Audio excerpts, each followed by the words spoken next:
Breaking news. Trump appoints Nauta, Spicer, and other loyalists to Naval Academy Board.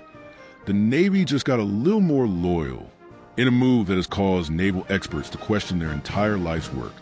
Former President Donald Trump has announced his appointments to the U.S. Naval Academy's Board of Visitors. And as expected, the list includes some of his most loyal and least qualified allies. Walt Nauta, Trump's personal valet, will now oversee the Navy's operations. His qualifications? An unparalleled ability to keep shirts wrinkle-free, and a close working relationship with Trump during the classified documents mishandling debacle. Walt knows how to keep things sharp, literally and figuratively. Trump said, his orange-stained fingers aggressively pointing toward Nauta. If he can handle my shirts, he can handle a naval strategy. You'll see.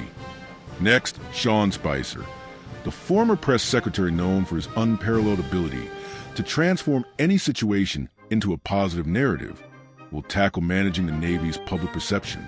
Sean's a guy who can make even the smallest naval fleet seem like a major operation. Trump explained while wiping the Cheetos dust from his fingers and wiping it on his jacket sleeve.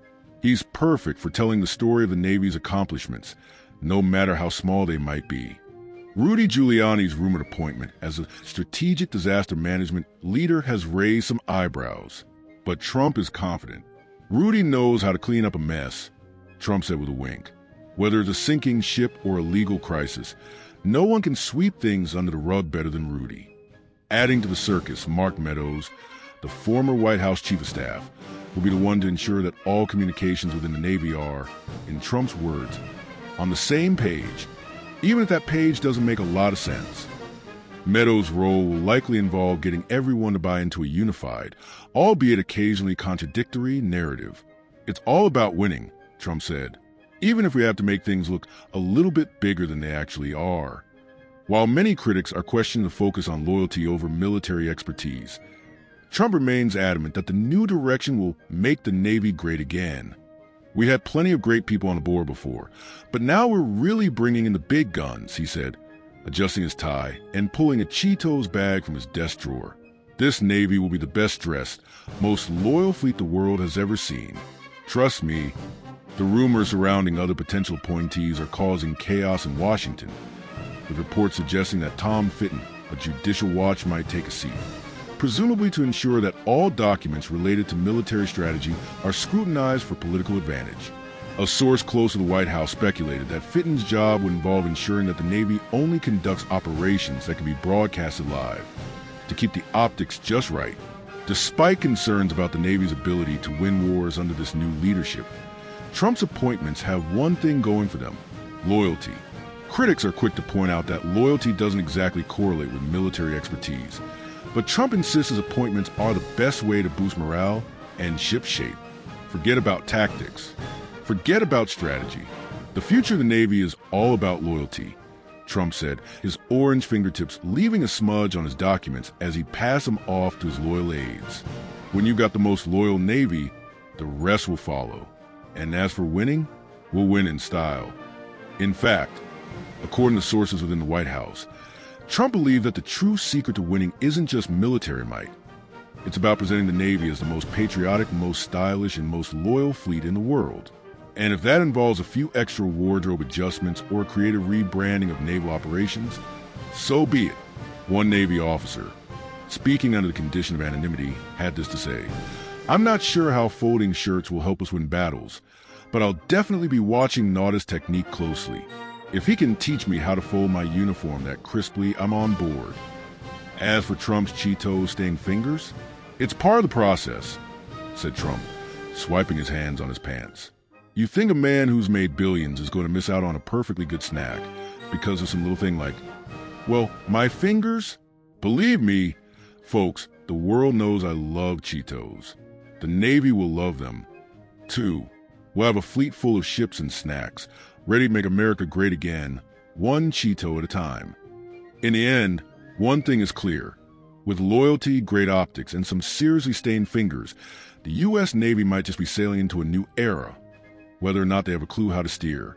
Trump signs executive order to limit PSLF eligibility. It's the Cheeto dust that makes it official. In a move that smells faintly of Cheetos, Doritos, and questionable executive decisions, former President Donald Trump signed an executive order on Friday targeting the Public Service Loan Forgiveness PSLF program, with a signature as dramatic as his hair. Trump decreed that certain workers, specifically those employed by organizations with substantial illegal purposes, would be excluded from this loan forgiveness program. Speaking to a group of confused interns who were possibly trying to figure out how their student loans work, Trump declared, "Instead of fixing worker shortages in important jobs, PSLF has just funneled taxpayer dollars into activist organizations that not only fail to help America, but actively hurt our national security. And sometimes they're just downright criminal." He then paused to wipe the Cheeto dust from his fingers, brushing off a trail of orange that seemed to highlight the high-end Trump fragrance hanging in the air. Trump's executive order mandates that Education Secretary Linda McMahon, who presumably was in back, trying to Google what PSLF stands for, propose revisions to the definition of public service, cutting out nonprofits that engage in activities with a substantial illegal purpose. You know, the usual stuff like aiding illegal entry into the U.S., supporting terrorism, and, wait for it, chemical and surgical castration or mutilation of children. Yes, really. Apparently, child trafficking to transgender sanctuary states, because that's a thing now, is somehow connected to student loan forgiveness. The order also targets organizations guilty of illegal discrimination, or even those who, gasp, violate state tort laws, which might include things like trespassing on the wrong lawn or violating a no-littering ordinance. Who knew PSLF would cover that?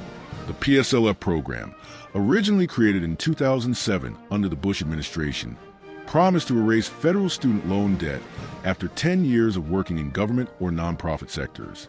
This is a promise that has caused considerable outrage among people who thought it would help them, not to mention a slew of service workers who now find themselves in a deadly battle against student loans and potential federal penalties for not abiding by Trump's questionable new rules.